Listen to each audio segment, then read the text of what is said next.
Hello students, कैसे हैं आप लोग। आई होप आप लोगों की पढ़ाई बहुत अच्छी चल रही होगी। देखिए, जैसा आप लोगों को पता है कि हम लोग मैपिंग सीरीज़ शुरू किए हैं, जिसमें कि आज हम लोगों का टॉपिक जो है वो यूरोप के कंट्रीज़ हैं। तो चलिए आइए शुरू करते हैं। देखिए, ये आप लोगों को ब्लैंक मैप दिखाई दे रहा होगा जो कि यूरोप का है, ठीक है। और इस मैप में सारे जो कंट्री है वो बिल्कुल ब्लैंक है और हमें इसे क्या करना है, ड्रॉ करना है। आप लोगों को इतना पता होगा कि वर्तमान में यूरोप महाद्वीप में लगभग 50 संप्रभु राज्य स्थित हैं, ठीक है। धीरे धीरे करके हम लोग एक एक करके उसको पढ़ने का कोशिश करते हैं। चलिए, सबसे पहले ये जो है, ये आप लोगों को यूरोप का जो है वो मैप दिखाई दे रहा होगा। सबसे पहले इतना आप लोगों को याद रखना है कि यूरोप के नॉर्थ में जो है वो कौन सा सागर है, बताइए। मैंने याद कराया था, बिल्कुल आर्कटिक है, ठीक है। क्या है? आर्कटिक। फिर अगर यूरोप के हम जाएं पश्चिम की ओर, तो इधर आप लोगों को क्या पड़ेगा, बताइए। बिल्कुल सही, इधर आप लोगों को पड़ेगा अटलांटिक। याद रखिएगा, इधर आप लोगों को पड़ेगा अटलांटिक पश्चिम की ओर। नॉर्थ में आर्कटिक हो गया।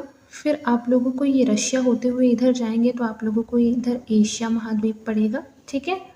अब आगे चलिए, आगे अगर आप लोग इसके दक्षिण की ओर जाएंगे, ये तो काफ़ी ऊपर है। अगर एकदम दक्षिण की ओर आप लोग जाएंगे, जहाँ पर बेसिकली इटली जो है वो ख़त्म हो रहा है, वहाँ से मेडिटेरेनियन सी जो है वो शुरू होता है, ठीक है। तो इस तरीके से कह सकते हैं कि जो यूरोप महाद्वीप है उसके उत्तर में आर्कटिक ओशन और उसके पश्चिम में अटलांटिक ओशन, और अगर बोल सकते हैं इधर आप बोल सकते हैं कि इधर बेसिकली क्या हो जाएगा, पैसिफिक ही पड़ेगा। बोल सकते हैं कि नहीं, ये रशिया को पार होते हुए, याद रखिएगा, इधर पैसिफिक ओशन पड़ सकता है। फिर उसके बाद इसके जो दक्षिण है यूरोप महाद्वीप के, वहाँ पर आप लोगों को दिखाई देगा मेडिटेरेनियन सी। अब आगे हम लोग कंट्री ड्रॉ कर लेते हैं। देखिए, ये सबसे पहले यहाँ से शुरू करते हैं, ये बहुत इंपॉर्टेंट कंट्रीज़ हैं। अगर आप लोगों को यूरोप में, आप लोगों ने कई बार सुना होगा कि बहुत सी जो वर्ल्ड लेवल पर रैंकिंग होती है, जैसे मान लीजिए वर्ल्ड हैप्पीनेस इंडेक्स, तो आप लोगों ने फिनलैंड का नाम सुना होगा। वो लगातार कितने सालों से, 5-7 सालों से फर्स्ट नंबर पे आ रहा है पूरे वर्ल्ड में, ठीक है। तो हमारा जो फिनलैंड है वो हमारा ये है, ये क्या है, ये फिनलैंड है, ठीक है। मैं एफ यही लिख देती हूँ, ठीक है, ये फिनलैंड है। और ये जो मिडल में दिखाई दे रहा होगा, आप लोगों ने स्वीडन का नाम सुना होगा, ठीक है। स्वीडन, जिसकी राजधानी क्या है, स्टॉकहोम है, ठीक है, स्टॉकहोम है। आप लोगों ने कई बार स्टॉकहोम समझौता भी पढ़ा होगा। फिर उसके बाद यहाँ पर सबसे इम्पॉर्टेंट है ये नॉर्वे। नॉर्वे ये सबसे लेफ्ट वाला है, ठीक है। ये आप लोगों को नॉर्वे है। नॉर्वे की राजधानी क्या है, ओस्लो। क्या राजधानी है नॉर्वे की, ओस्लो। सबसे पहले अब इतना हम लोगों ने पढ़ा तो इतना याद कर लेते हैं। सबसे पहले मैंने ये बताया कि ये जो फर्स्ट वाला है, अगर इसको नंबरिंग करें 1, 2 और 3, ठीक है, तो फर्स्ट वाला ये है नॉर्वे, ये है स्वीडन और ये क्या है, फिनलैंड। इतना याद होना चाहिए। फिनलैंड की राजधानी क्या है, लिख देती हूँ, हेलसिंकी, ठीक है, हेल्सकी, हेल्सकी जिसको बोलते हैं, ठीक है, हेल्सकी। फिर स्वीडन की राजधानी स्टॉकहोम, अभी जस्ट मैंने पढ़ाया स्टॉकहोम। फिर उसके बाद मैंने पढ़ाया नॉर्वे की राजधानी ओस्लो। अब इसके साथ एक बहुत ही इम्पॉर्टेंट कंट्री पढ़ लीजिए, यहाँ पर आप लोगों को दिखाई दे रहा होगा ये, ठीक है, ये है डेनमार्क। डेनमार्क की जो राजधानी है वो है कोपेनहेगन। क्या है, कोपेनहेगन। ये भी आप लोगों को याद होना चाहिए। मैंने 4 कंट्री पढ़ाया और उसकी जो कैपिटल थी वो भी मैंने कंप्लीट करा दिया है। फिर यहाँ पर आप लोगों को दिखाई दे रहा होगा, ये क्या है, पता है आप लोगों को? नहीं, आप लोगों को तो नहीं पता है। ये है आइसलैंड। क्या है, आइसलैंड, ठीक है। और यहाँ पर जाएंगे तो ये काफ़ी बड़ा सा यहाँ पर आप लोगों को दिखाई देगा ग्रीनलैंड। ये आप नोट करते जाएंगे या रफली मैप बनाते जाएंगे। फिर यहाँ पर आप लोगों को क्या दिखाई देगा, ग्रीनलैंड। ग्रीनलैंड जो है, इतना याद रखिएगा, ये जो मैंने डेनमार्क पढ़ाया, यहाँ पर इसको डी लिख देते हैं बस। डेनमार्क पढ़ाया, ये ग्रीनलैंड जो है वो डेनमार्क का ही पार्ट है, इतना आप लोगों को याद रखना है। फिर अब थोड़ा आगे चलते हैं। देखिए, आप लोग जब डेनमार्क से नीचे उतरेंगे तो यहाँ पर आप लोगों को 3 कंट्री दिखाई दे रहे होंगे, ठीक है। ये 3 कंट्री में सबसे फर्स्ट वाला जो है ये नीदरलैंड है। नीदरलैंड को एन से डिनोट कर दे रहे हैं। नीदरलैंड के बाद अगर आप कंट्री देखें तो नीदरलैंड के बाद एक इम्पॉर्टेंट कंट्री दिखाई देगा जिसका नाम है बेल्जियम। ये 2 है ना, तो एक जो है वो नीदरलैंड है, एक है बेल्जियम। फिर एक यहाँ आप लोगों को छोटा सा भी दिखाई दे रहा होगा। छोटा सा जो ये दिखाई दे रहा है, जैसे इंडिया के मैप में दिल्ली दिखाई देता है, बिल्कुल वो छोटा वाला जो है वो है लग्जमबर्ग। लिख देती हूँ यहाँ पर लग्जमबर्ग, ठीक है। एक बार देख लीजिएगा इसको मैप में, आप लोगों के पास मैप होगा तो उसको पास लेकर बैठिए, जैसे जैसे बताते जा रही हूँ उसको एक बार देखते जाइए ताकि आप लोगों को मोटा मोटी याद होते चले जाए, ठीक है। अब इसको इरेज कर लेते हैं, काफ़ी हौच पौच हो गया है।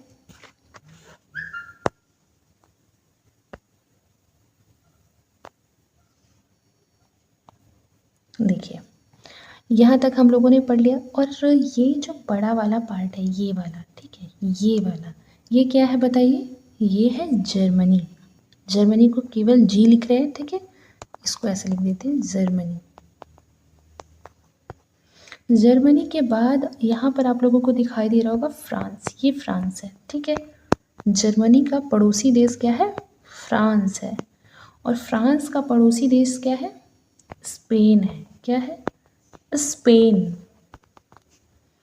फिर यहाँ पर स्पेन का पड़ोसी देश हो जाएगा ये पुर्तगाल। आप लोगों ने नाम भी सुना होगा, पुर्तगाल है, ठीक है। अच्छा, यहाँ पर चलिए, अब मैंने इतना जो 4 कंट्री आप लोगों को पढ़ाया, जर्मनी, फ्रांस, स्पेन और पुर्तगाल।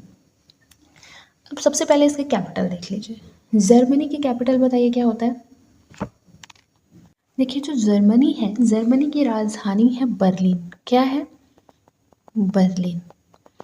याद रखना है इसको भी। और याद रखिएगा कि यह देश का सबसे बड़ा सिटी है, ठीक है।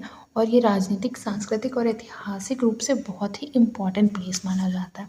फिर फ्रांस की राजधानी तो आप लोगों को मुंह पर रटाया होगा, ठीक है, पेरिस, जहाँ पर ओलंपिक हुआ था, पेरिस है। फिर स्पेन की जो राजधानी है वो है मैड्रिड। क्या है? मैड्रिड।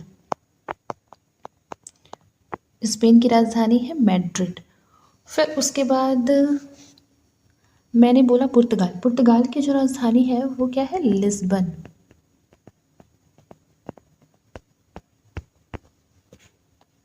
फिर आप लोगों को ये जो बिल्कुल शूज़ के साइज़ का दिखाई दे रहा होगा, या फिर हील्स आप लोग बोल सकते हैं, अगर इसको आप लोग ध्यान से देखें तो इस तरीके का हील्स जो लड़कियां पहनती हैं ये आपको वैसे लगेगा। ये क्या है? ये है इटली। क्या है ये? इटली है। इटली की जो राजधानी है वो है रोम। इटली की राजधानी क्या है? रोम है, ठीक है, इतना भी याद रखना। फिर उसके बाद हम लोग आगे चलते हैं। देखिए रफली आप लोगों के लिए मैप जाना बहुत ज़्यादा इम्पॉर्टेंट है, तभी आप जितने भी सी हैं या जितने भी स्ट्रेट हैं, रिवर हैं, उन सब के नाम जान पाएंगे कि वो कौन सी कंट्री से पास हो रही है, ठीक है। अब देखिए जर्मनी के इधर भी ये आप लोगों को काफ़ी बड़ा सा एक जो है वो कंट्री दिखाई दे रहा है, इसका नाम है पोलैंड। तो मैं इसको पी लिख दे रही हूँ, ठीक है, यहाँ पर आप लोगों को लिख दे रही हूँ पोलैंड। पोलैंड से अगर आप लोग आगे आएंगे तो आप लोगों को ये वाला कंट्री दिखेगा, ये है चेक रिपब्लिक, ठीक है, चेक रिपब्लिक। फिर उसके बाद अगर आप लोग जो है वो चेक रिपब्लिक के नीचे ये आपको इस शेप में दिखाई देगा, ठीक है। ये जो है ये बहुत ही इंपॉर्टेंट कंट्री है, इसका नाम भी आप लोगों ने कई बार सुना होगा, ऑस्ट्रिया। क्या नाम है इसका? ऑस्ट्रिया। फिर ऑस्ट्रिया के बगल में ये फ्रांस और इटली के बीच में ये छोटा सा कंट्री दिखाई दे रहा होगा, ये तो बहुत बार आप लोगों ने नाम सुना होगा, ठीक है, स्विट्जरलैंड। क्या है? स्विट्जरलैंड। याद होना चाहिए। अगर ये हौच पौच हो गया है तो मैं फिर से रिपीट करा देती हूँ। देखिए मैंने पढ़ाया कि ये जो है जर्मनी का पड़ोसी देश पोलैंड।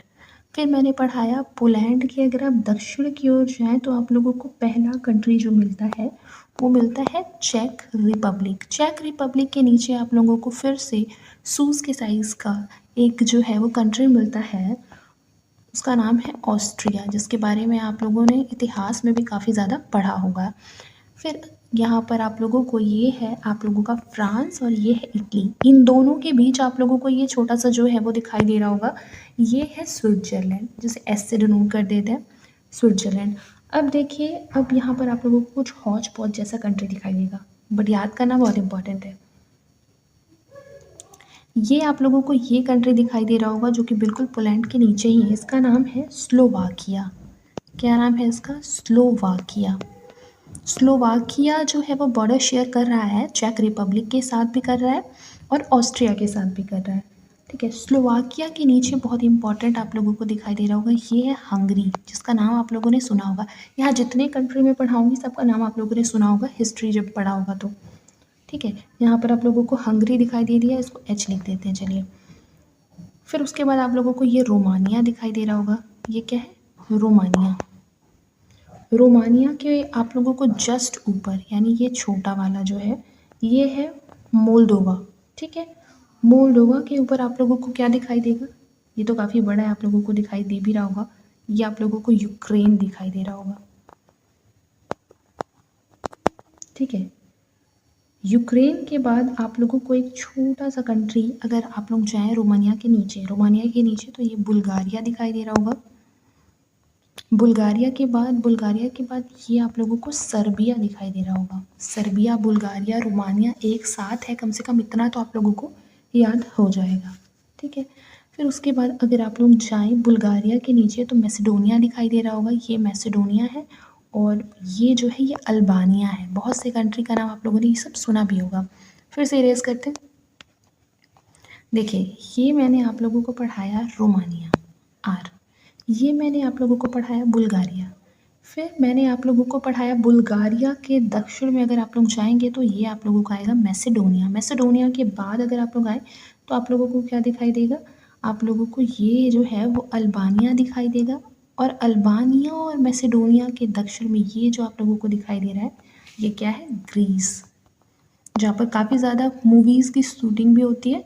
ठीक है, आप लोगों ने देखा भी होगा, मूवी की शूटिंग जो जनरली होती है वो ग्रीस में बहुत ज़्यादा हुई है। ठीक है, और सबका फेवरेट प्लेस भी जनरली आप लोगों ने देखा होगा मूवीज़ वगैरह में, वो क्या होता है? ग्रीस ही होता है।